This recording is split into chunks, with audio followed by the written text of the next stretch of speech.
ಎಲ್ರಿಗೂ ನಮಸ್ಕಾರ ಪ್ರಿಯ ವೀಕ್ಷಕರೇ, ನನ್ನ ಗುರು ಪರಂಪರೆ ಯೂಟ್ಯೂಬ್ ಚಾನಲ್ಗೆ ಸ್ವಾಗತ.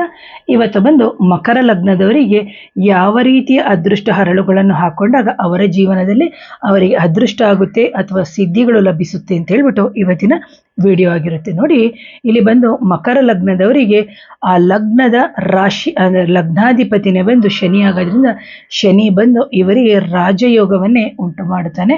ಹಾಗಾಗಿ ಇವರು ನೀಲವನ್ನು ನಾವು ಅಂದರೆ ಮಕರ ಲಗ್ನದವರು ಧರಿಸ್ಬೋದು. ಆದರೆ ಇದೇ ಲಗ್ನಾಧಿಪತಿಯು 8ನೇ ಮನೆಯಾಗಿರುವಂಥ ಸಿಂಹ ರಾಶಿಯಲ್ಲಿ ಕೂತಾಗ ನಾವು ಧರಿಸಬಾರ್ದು. ಅದು ಯಾಕೆ, ಏನು, ಯಾವ ಸಂದರ್ಭ, ದಟ್ ಈಸ್ ವೆರಿ ಇಂಪಾರ್ಟೆಂಟ್ ಅಂತ.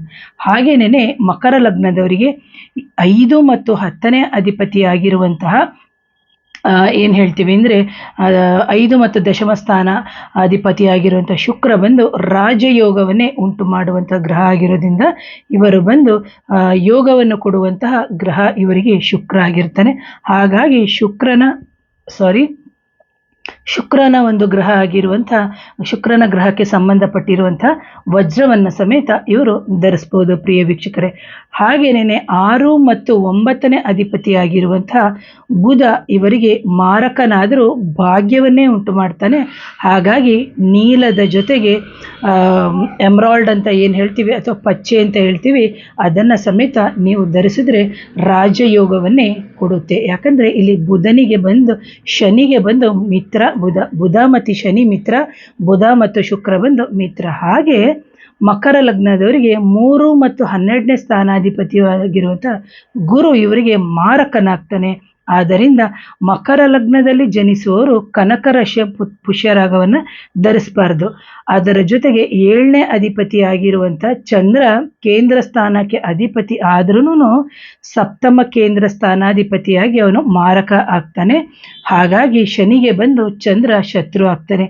ಈ ಕಾರಣಗಳಿಂದ ಚಂದ್ರನ ರತ್ನ ಆಗಿರುವಂತಹ ಮುತ್ತುಗಳನ್ನು ಎಲ್ಲ ಸಂದರ್ಭದಲ್ಲಿ ಅವರು ಧರಿಸೋ ಆಗಿಲ್ಲ. ಹಾಗಾಗಿ ಕನ್ಯಾ, ಸಿಂಹ ಇಲ್ಲವೇ ಧನುರ್ ಲಗ್ನದಲ್ಲಿ ಏನಾದರೂ ಇತ್ತಂಥ ಸಂದರ್ಭದಲ್ಲಿ ಕೆಲವೊಂದೊಂದು ಸಂದರ್ಭದಲ್ಲಿ ಆರೋಗ್ಯದ ರಿಲೇಟೆಡ್ ಆಗಿ ಅಥವಾ ವಿವಾಹದ ರಿಲೇಟೆಡ್ ಸಮಸ್ಯೆಗಳು ಬಂದಂಥ ಸಂದರ್ಭದಲ್ಲಿ ಮಾತ್ರ ಮುತ್ತನ್ನು ಧರಿಸ್ಬೋದು. ಜೊತೆಗೆ ಅಷ್ಟಮ ಸ್ಥಾನಾಧಿಪತಿಯಾಗಿದ್ರೂ ಆಗಿರುವಂಥ ಸೂರ್ಯ ಮಕರ ಲಗ್ನದಲ್ಲಿ ಜನಿಸಿದವರಿಗೆ ಮಾರಕನಾಗ್ತಾನೆ. ಆದರೂ ಸೂರ್ಯನ ರತ್ನವಾಗಿರುವಂಥ ಮಾಣಿಕ್ಯವನ್ನು ಅವರು ಧರಿಸಬಾರ್ದು. ಆದರೆ ಸರ್ಕಾರಿ ಕೆಲಸ ಅಥವಾ ಸರ್ಕಾರಿ ಕೆಲಸದ ರಿಲೇಟೆಡ್ ಕೋರ್ಟ್ ಕೆಲಸಗಳು ಅಥವಾ ಯಾವುದೇ ಸರ್ಕಾರಿ ಕಡೆಯಿಂದ ಹಣ ಬರಬೇಕಾದಂತಹ ಸಂದರ್ಭದಲ್ಲಿ ಕೆಲವೊಂದೊಂದು ಸಂದರ್ಭದಲ್ಲಿ ಆಯಾ ದಶಾಭುಕ್ತಿಗೆ ರಿಲೇಟೆಡ್ ಆಗಿ ಮಾತ್ರ ನಾವು ಕೆಲವೊಂದೊಂದು ರತ್ನಗಳನ್ನು ನಾವು ಧರಿಸಬೇಕಾಗುತ್ತೆ. ಹಾಗಾಗಿ ಓವರಾಲ್ ಆಗಿ ಮಕರ ಲಗ್ನದಲ್ಲಿ ಜನಿಸಿದವರಿಗೆ ನೀಲ ಅಂತ ನಾವೇನು ಹೇಳ್ತೀವಿ, ಅದರ ಜೊತೆಗೆ ವಜ್ರ ಅಥವಾ ಪಚ್ಚೆ ಇವುಗಳನ್ನು ಧರಿಸೋದ್ರಿಂದ ಅಥವಾ ಇದರ ಉಪರತ್ನಗಳು ಅಂತ ಏನಿದೆ, ಅಥವಾ ಪಚ್ಚೆ ಬಂದು ತುಂಬ ಕಾಸ್ಟ್ಲಿ, ಜೊತೆಗೆ ವಜ್ರನು ತುಂಬ ಕಾಸ್ಟ್ಲಿ, ಅದರ ಉಪರತ್ನಗಳು ಅಂತ ಏನಿದೆ ಅದರ ಉಪರತ್ನಗಳನ್ನು ಧರಿಸ್ಕೊಳ್ಳೋದ್ರಿಂದ ಇವರ ಜೀವನದಲ್ಲಿ ಹಲವಾರು ಯೋಗಗಳು ಉಂಟಾಗಿ ಅಡೆತಡೆ ಆಗುತ್ತಿರುವಂಥ ಎಲ್ಲ ಕೆಲಸಗಳು ಇವರ ಜೀವನದಲ್ಲಿ ಯಶಸ್ವಿಯಾಗಿ ಉಂಟಾಗುತ್ತೆ ಅಂತ ಹೇಳ್ತೀನಿ. ಯಾರಾದರೂ ನನ್ನ ಚಾನಲ್ನ ಮೊದಲನೇ ಬಾರಿಗೆ ನೋಡ್ತೀರಿ, ದಯವಿಟ್ಟು ಚಾನಲ್ನ ಸಬ್ಸ್ಕ್ರೈಬ್ ಮಾಡಿ, ಲೈಕ್ ಮಾಡಿ, ಶೇರ್ ಮಾಡಿ. ಎರಡನೇದಾಗಿ ಎಷ್ಟೋ ಜನ ಸಬ್ಸ್ಕ್ರೈಬ್ ಆಗದೆ ನೋಡ್ತಾ ಇರ್ತೀರಿ, ದಯವಿಟ್ಟು ಸಬ್ಸ್ಕ್ರೈಬ್ ಆಗಿ ಒಂದು ಲೈಕ್ ಕೊಡಿ. ಎಷ್ಟು ವಿಷಯಗಳನ್ನ ಲಾಸ್ಟ್ 6 ತಿಂಗಳಿಂದ ಕೊಡ್ತಾ ಇದ್ದೀನಿ. ಹಾಗೆ ಮಾಂತ್ರಿಕ ಬಾಧೆ, ಮದ್ದಿಡು ಕ್ರಿಯೆ, ನೆಗೆಟಿವ್ ಎನರ್ಜಿ, ಈ ಥರ ಕ್ರಿಯೆಗಳ ಒಂದು ಹಲವಾರು ವಿಡಿಯೋಗಳು ನಾನು ಲೈವ್ ವಿಡಿಯೋದಲ್ಲಿ ಕೊಟ್ಟಿದ್ದೀನಿ. ಇದನ್ನು ಆದಷ್ಟು ಜನಕ್ಕೆ ಶೇರ್ ಮಾಡಿ ಅಂತೀನಿ.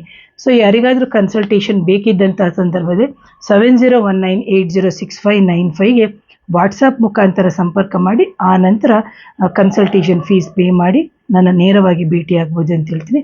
Once again thank you. ನಮಸ್ತೆ.